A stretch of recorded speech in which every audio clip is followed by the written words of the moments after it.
much what I'm angry about, because anger implies that you have a stake in the outcome, that you care, and I don't really care.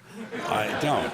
I mean, it comes across as anger. You know, obviously there's a theatrical, there's a heightened kind of intensified theatrical anger that you need to convey these thoughts. But I'm not personally an angry man. I'm not personally angry about these things. I think they're wonderful because I root against the species. I came to a realization, and this freed me as a writer. This was part of that transformation in the 90s.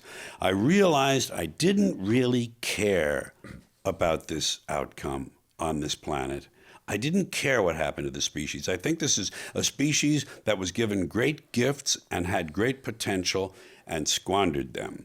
I think this species squandered them. I think it chose poor ways of organizing itself socially and politically. I think it made a wrong turn when it came to buying the okey doke that the spiritual leaders gave, the high priests. We turned it over to the high priests and the traders.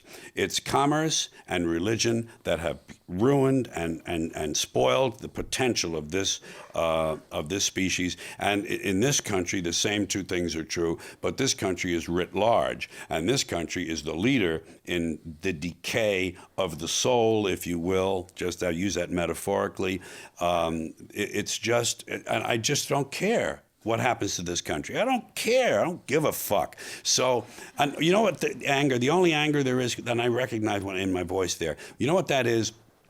It's really a reflection of disappointment and disillusionment and being let down by my species. You know, we had such great possibilities, and they're not being realized. You know, they talk about poets and philosophers, and well, aren't there? Yes, there are. How much influence do they have? None. There are more people writing poetry in America than there are reading it. Imagine that.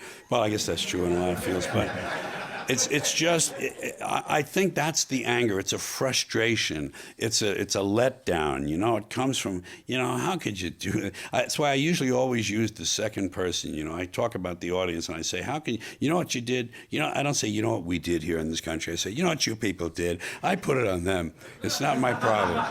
You know, so anyway, that's just a taste of what eats around the edges for me.